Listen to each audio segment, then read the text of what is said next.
este sensor UABC. Quédate porque seguimos detectando el quehacer universitario, pero ahora con un giro inesperado, trayendo para ti proyectos, eventos, novedades y también especiales. Y claro, un nuevo sensor.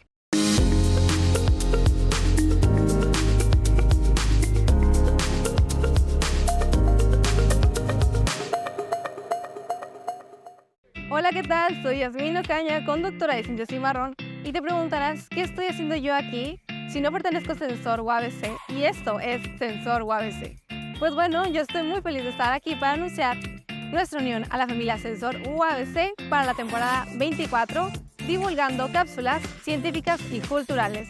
En esta ocasión preparamos un programa dedicado a la exposición de contenido audiovisual de mis compañeros cimarrones y cimarronas de Ciencias de la Comunicación.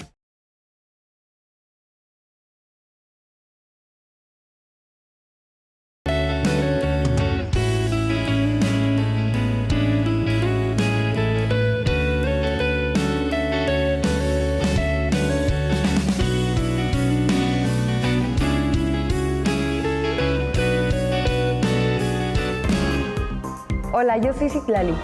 Y yo soy Pablo. El día de hoy no estamos en Disney Channel, pero les vamos a hablar acerca de los tatuajes. Pablo, ¿sabías que los tatuajes existían desde hace miles de años? Se cree que los primeros tatuajes en realizarse fueron en el año 3300 a.C., realizados por las culturas egipcias y las nubias. Los tatuajes en estas antiguas sociedades se utilizaban con aspectos simbólicos o también para rituales, y comúnmente se asociaban con cuestiones de espiritualidad o religión. Aunque hasta hace poco se consideraba que la evidencia más antigua de un tatuaje estaba en una momia peruana de hace 2000 años, correspondiente a la cultura Chinchorro, todo cambió en 1991. Cuando se descubrió en los Alpes el cuerpo congelado de un hombre al que se bautizó con el nombre de Otzi, por la zona donde falleció. Otzi se había hecho 61 tatuajes repartidos por su anatomía, todos ellos realizados por la misma técnica, perforación de la piel y relleno con cenizas de carbón vegetal. Marcos Amadelli, un científico que trabaja en el EURAC, un instituto dedicado al estudio de Otzi, opina que no se trata de tatuajes decorativos ni totémicos, sino terapéuticos. Se habrían realizado con fines mágico-curativos, dado que se encuentran en zonas donde su portador padecía de artritis, muñeca izquierda, región lumbar y piernas. Para continuar con este tema, quisiera hablar contigo sobre las primeras técnicas para realizar tatuajes. Me parece perfecto. Yo también tengo unos datos que tal vez no conocías. ¿En serio? Pues hace demasiados siglos se utilizaban unas agujas para perforar la piel, para luego pasar un hilo impregnado en pigmento y pasarlo sobre las heridas. Ah, caray, yo no conocía ese dato. La verdad, desconocía ese dato acerca de los inicios del tatuaje.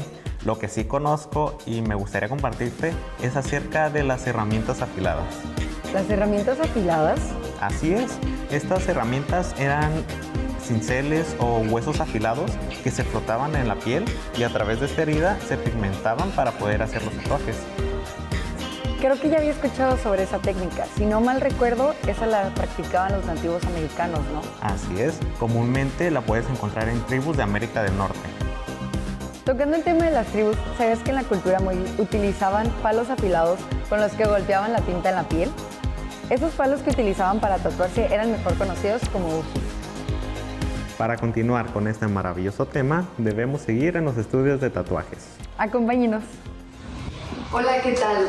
Nos encontramos en el estudio de tatuajes Perdóname Madre, ubicado en la zona centro de Tijuana, Baja California. Durante siglos, los tatuajes tuvieron sus altibajos sobre la popularidad y la aceptación social. Estos crearon tabúes a las personas que los portaban. En una época de la historia, los tatuajes formaban parte de la marginalidad y la rebeldía, mientras que en otra parte de la historia eran apreciados como arte corporal y expresión personal. El tabú más escandalizado sobre los tatuajes es que son asociados con la delincuencia.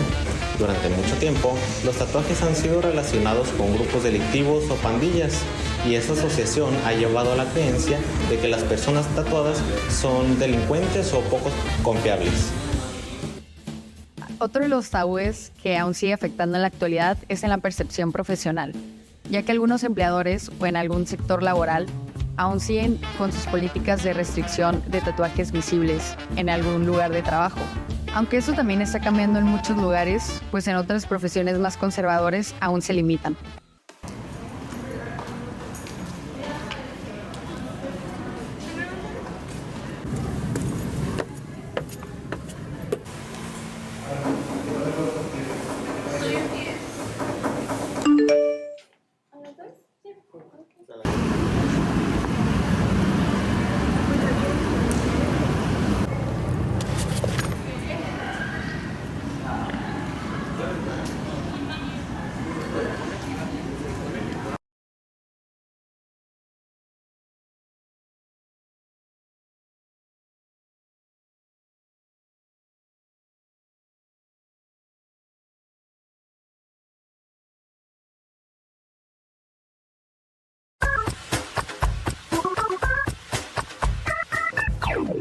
Bienvenidos una vez más a Punto Verde. Muchos ciudadanos se preguntan el por qué reciclar la basura y otros más dicen en dónde se junta todo eso que recolectamos. Sin embargo, es importante separar los residuos, ya que así podemos eliminar aquellos que hacen un daño grande al planeta. Por eso, en el capítulo del día de hoy te recordaremos cuáles son las 3 R's. Reducir consiste en seleccionar todos aquellos productos que generen menos residuos. Reutilizar. Antes de tirar nuestros residuos, debemos pensar si podríamos reutilizar alguno de ellos. Reciclar. Cuando tenemos residuos y vamos a tirarlos, debemos separarlos en sus contenedores correspondientes. A partir de todo esto, ¿cuáles son los principales materiales que actualmente pueden reciclarse? Recordemos que son el vidrio, aluminio, papel, desperdicios orgánicos, entre otros. Dentro del campus encontrarás contenedores para el control de residuos. Estos son rojo, plástico, sí botellas de agua, jugo, soda, yogur, galones y productos de limpieza. Verde, orgánico, sí cáscaras de fruta, restos de comida, empaques biodegradables. Gris, aluminio, sí latas, no papel aluminio, empaques laminados. Negro, inorgánico, sí vidrio, popotes, vasos, charolas, plumas, reglas, entre otros. Se estima que la generación de residuos sólidos va en aumento y que tan solo en México ha aumentado unas 100,000 toneladas actualmente. Y el 80% de nuestros desperdicios se albergan en rellenos sanitarios al aire libre. En Baja California, los altos índices de basura catalogados como residuos sólidos urbanos que se desechan en los distintos municipios del estado han traspasado los límites de acción de las autoridades, convirtiéndolo en un serio problema ambiental, del cual aún no se han tomado medidas convincentes para contrarrestarlo. De acuerdo con el Instituto Nacional de Estadística y Geografía, Baja California recolecta en promedio 2,725 toneladas diarias de residuos sólidos urbanos o desechos generados en las viviendas, parques, jardines y edificios públicos. Esto representa el 3% de la recolección de basura nacional, de las cuales corresponden al municipio de Tijuana el 43% de todos los residuos, es decir, 1,163 toneladas. Fue en el 2018 cuando UABC inició con el programa de Cero Residuos, que busca fomentar entre la comunidad universitaria una cultura por el cuidado al medio ambiente. Es por ello que se han implementado estrategias con el fin de recolectar miles de toneladas de residuos. Una conocida en la facultad y en la universidad son los contenedores recolectores, en los que están catalogados por vidrio, plástico y cartón. Los objetivos de este programa son diversos, tales como fomentar el rechazo hacia aquellos materiales que generan residuos, reducir la cantidad de residuos que se van al relleno sanitario general, donde termina toda la basura generada en las instalaciones universitarias, reutilizar materiales dentro de la misma institución.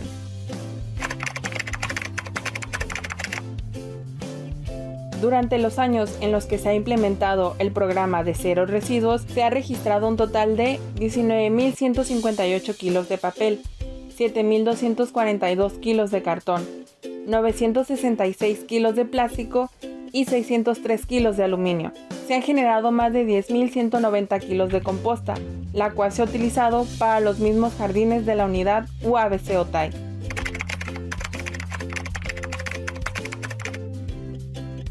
Proyectos internos directamente no tenemos uno en particular, todos los que hacemos tienen que ver con la misma línea que viene desde la organización del área de gestión ambiental de la universidad, pero de manera interna hemos hecho algunas actividades que tienen que ver con el reciclado de aluminio, el papel, el tóner y las baterías.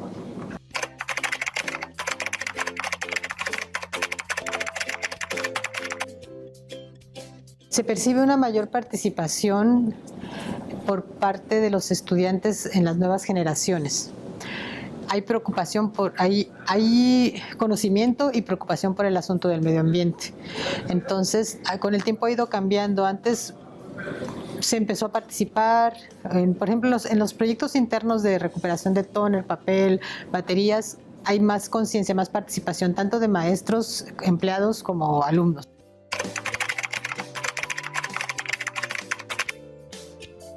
A partir de pandemia, pues volver a dar fuerza a la difusión del programa, a detectar dónde están los detalles que hay que mejorar en el programa, a darle información a los alumnos, a los nuevos grupos. Cada semestre que entran se les da una plática de en qué consiste el proyecto, se les invita a participar y pues yo tengo a cargo el área de gestión ambiental y protección civil de la facultad, que regresando de pandemia pues me lo vuelven a asignar y pues me ha tomado tiempo tratar de hacer un proyecto, que ahora sí quiero armar un proyecto interno donde se sume lo que nos piden oficialmente y otras acciones que podamos hacer directamente con la población de nuestra escuela. Es evidente que todos debemos de poner de nuestra parte para reducir el impacto ambiental con medidas tan sencillas como lo es aprender a separar nuestros residuos. Con ello, ayudaremos a preservar nuestro planeta para futuras generaciones. Y recuerden que cada pequeño esfuerzo cuenta, y si logramos trabajar juntos, haremos una diferencia por un mundo más consciente y sostenible del medio ambiente.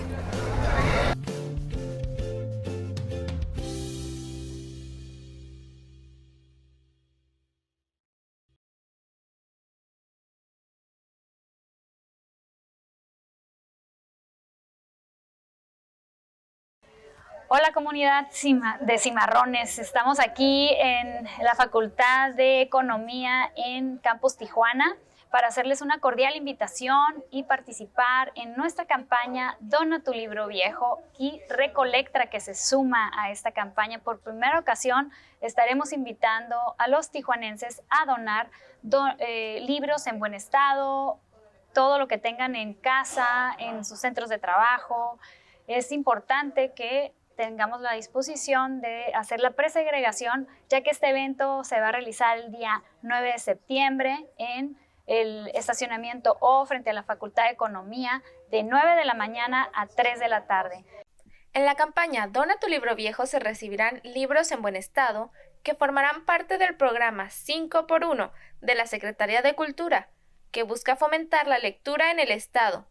También se recibirán libros dañados, rotos o mutilados que se enviarán a la industria de transformación del papel. En general, todos los derivados de la fibra. Esto incluye libros, cuadernos en desuso, revistas, periódicos, copias y carpetas con hojas. En la campaña Recolectra se recibirán componentes eléctricos y electrónicos, como CPUs de computadora no manipulados, tablets, celulares, laptops, licuadoras, tostadores y en general cualquier equipo de conexión a toma corriente, cualquier equipo que funcione con baterías. Sin embargo, no se recibirán baterías, televisores, monitores, ni tampoco aparatos voluminosos como lavadoras, debido a que son residuos que requieren un tratamiento distinto. Este tipo de proyectos como nuestra empresa Robac Waste Solutions y Fundación Eli, que su base es en Mexicali, estamos generando conciencia a los ciudadanos y llevando a ellos infraestructura cercana para que puedan llevar sus residuos separados. Una de las complicaciones del ciudadano es que no hay infraestructura cerca. También comentan el por qué separar si en el camión se revuelve. Y nosotros como empresa y como Fundación Hélice es acercar este tipo de infraestructura. Nosotros damos servicios de recolección. Llevamos un remolque a diferentes jornadas de reciclaje móvil para que la gente tenga acceso. Bueno, pues nuestra relación con Fundación Hélice surgió desde la coordinación de proyectos de gestión ambiental. A partir del año pasado y hemos estado trabajando con ellos para la disposición de diversos residuos de manejo especial. Y de hecho aquí en Tijuana ya traíamos hace algunos años ser sede para la recolección de electrónicos, de residuos electrónicos y eléctricos. Y posteriormente a la pandemia esa actividad decayó. Tuvimos la fortuna de hacer este convenio con Fundación Hélice, que afortunadamente han sido un gran apoyo para el reciclaje de todos estos residuos que se generan y que obviamente sabemos que es complicado, ¿no? La disposición de ellos. No es tan fácil encontrar un lugar donde ir a disponer y los tenemos acumulados a lo mejor en nuestros hogares, en nuestras organizaciones, en nuestras empresas. Entonces, buscamos dar pues una salida, ¿no? Y la salida correcta para este tipo de residuos. Y qué mejor lugar que aquí como sede la UABC Campus Tijuana, en el estacionamiento. Los invitamos a toda la comunidad, son bienvenidos a disponer de sus residuos.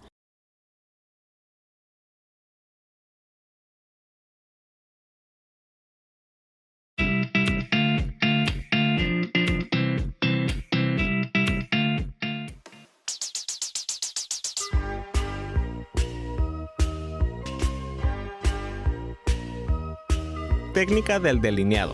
La primera técnica que vamos a mencionar es la técnica del delineado. Es considerada como la más importante, siendo una de las técnicas más versátiles. Esta técnica puede variar tanto en el grosor de las líneas como en el color.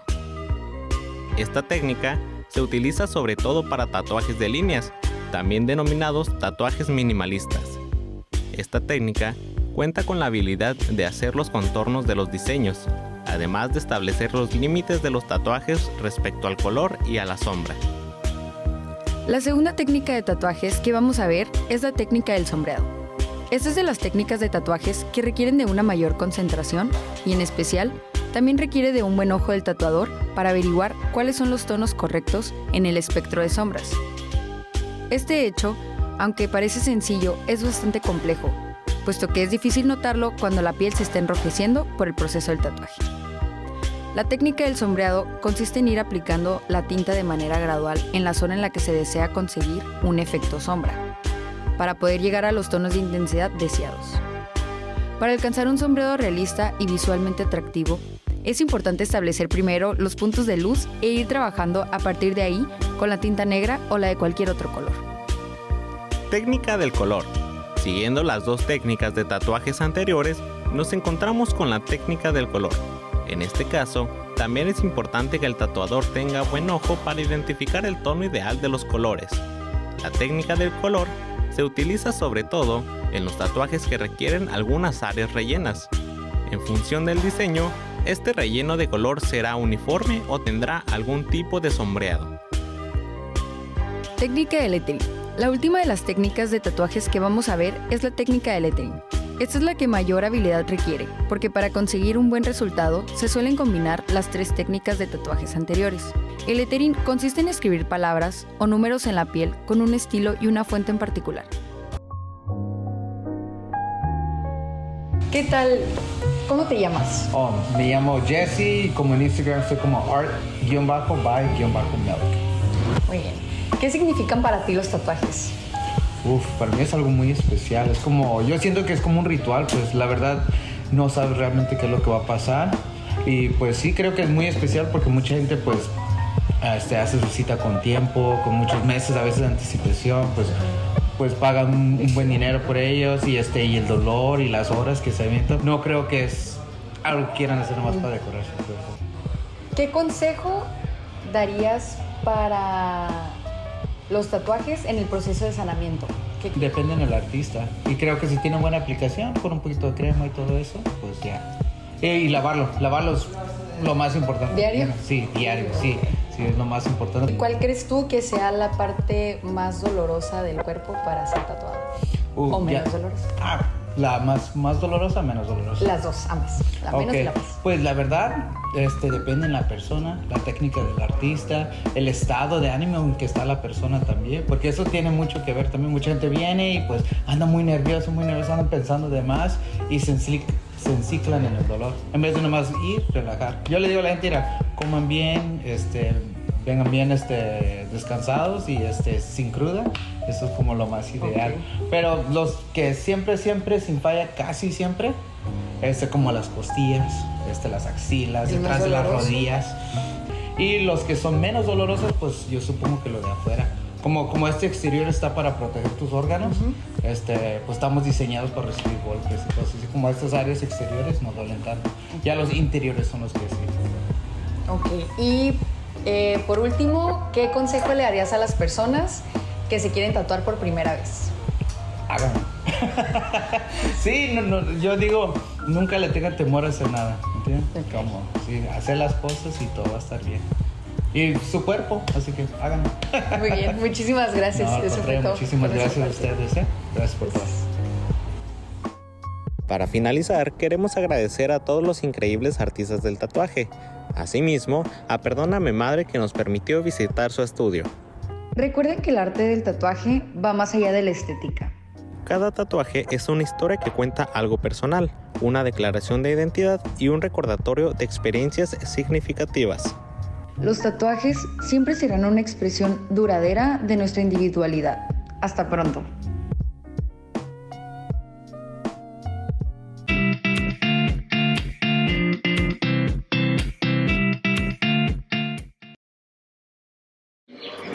La zona centro de Tijuana cuenta con una gran diversidad de atracciones turísticas. Entre ellas, desde el año 1993, tenemos el famoso Museo de Cera, ubicado a una cuadra del arco de la Avenida Revolución de Tijuana.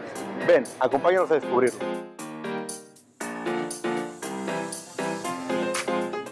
Con más de 80 réplicas de cera, las cuales podemos encontrar distribuidas en 10 salas con 4 temáticas, es el segundo museo de su tipo en toda Latinoamérica.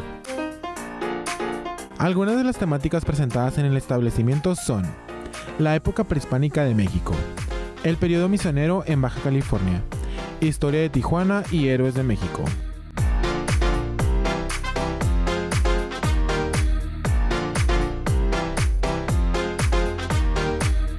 El Museo de Cera está localizado en la zona centro de Tijuana, en Privada y Madero, donde se situaba anteriormente el antiguo edificio de la Cámara Nacional de Comercio. Luego de que quedara en el olvido, Ricardo Parra Montes, empresario dedicado al rubro de las artesanías, tuvo la gran idea de invertir $1 millón en la creación de las estatuillas y el acondicionamiento de la edificación.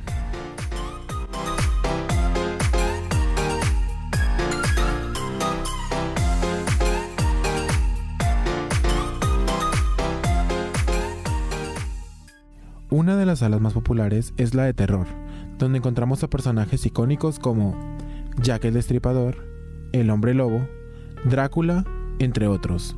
Si no te atreves, no te preocupes, la sala está ubicada en la parte trasera del lugar y no es necesario entrar para terminar el recorrido.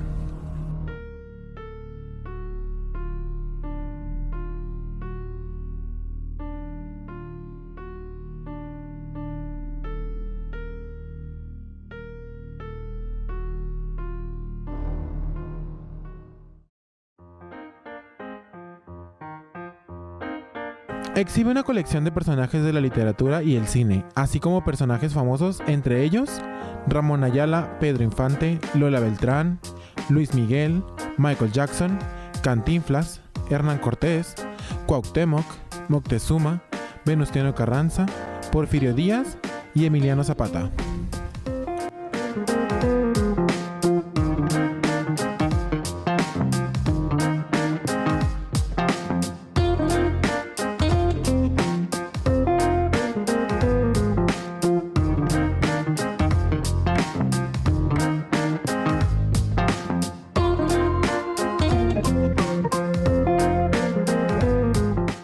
No olvides que estamos ubicados en la esquina de calle Primera y Madero, en la zona centro.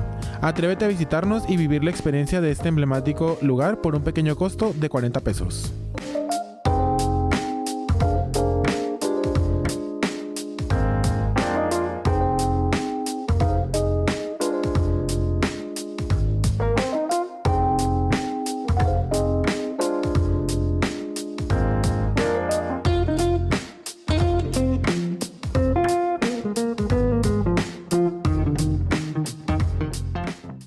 Gracias por seguir aquí. Esperemos estés disfrutando de este especial rumbo a la temporada 24. Y hablando de ello, aún tienes tiempo de formar parte del equipo de Sensor. Si tú eres un estudiante con experiencia en las áreas de animación, ilustración, diseño, producción audiovisual y o edición, no dudes en mandar tu información al correo en pantalla. Continuemos disfrutando de este especial que promueve el trabajo de las y los cimarrones.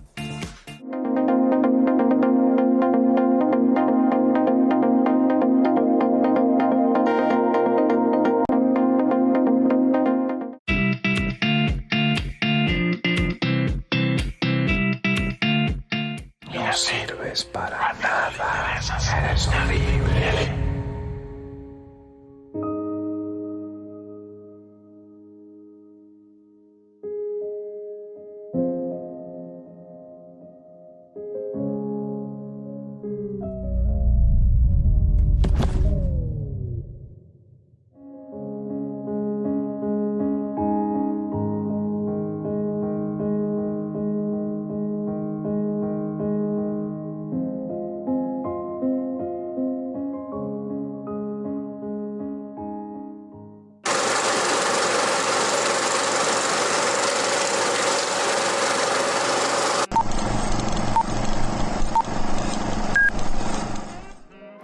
¿Ya conoces la Cineteca Tijuana? La Cineteca Tijuana Sala Carlos Monsiváis está ubicada en el Centro Cultural Tijuana.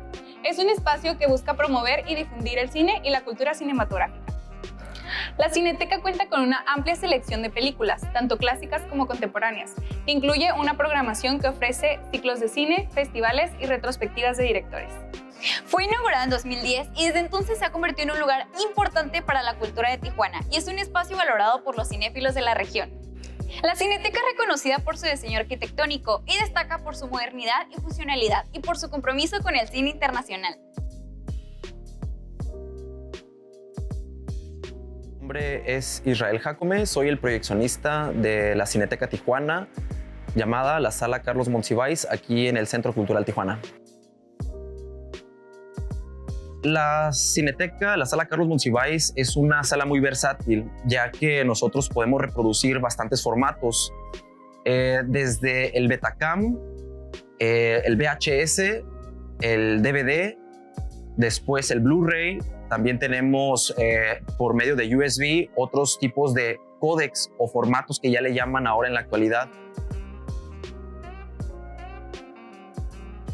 Tenemos diferentes variantes, ¿no? Una es la selección que nos manda Cineteca Nacional. Cineteca Nacional, por ejemplo, ellos ya tienen digamos un programa y ellos nos mandan de ese programa algunas de las mejores películas para tenerlas aquí como un programa permanente. Después también se agrega a la Cineteca un proyecto por parte del comisionado fílmico de Baja California que se llama Emergente Baja California. Para esto, todos los audiovisuales de todas las universidades o todas las escuelas que hacen cinematografía o audiovisuales se presentan en ese programa y ellos ya hacen una selección de los mejores audiovisuales para ser proyectados. La sala es muy accesible. La entrada general tiene un costo de 50 pesos y cuenta con descuentos para estudiantes, maestros y adultos mayores. Además, todos los miércoles contamos con una promoción del 2x1. Ven y disfruta tu clásico favorito en la Cineteca.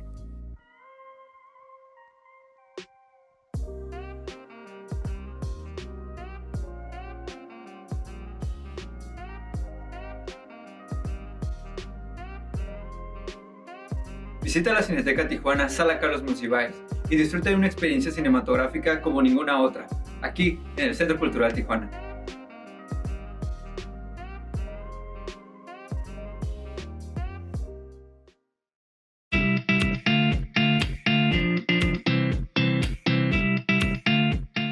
Esto fue una mirada a la creatividad de las y los cimarrones. No te pierdas de la próxima emisión porque seguimos trabajando para brindarte un sensor evolucionado. Así que síguenos en todas nuestras redes sociales, Facebook, Instagram y YouTube. No te olvides también que la convocatoria para formar parte de Sensor sigue abierta. Nos vemos el próximo domingo a la 1:30 de la tarde. Adiós.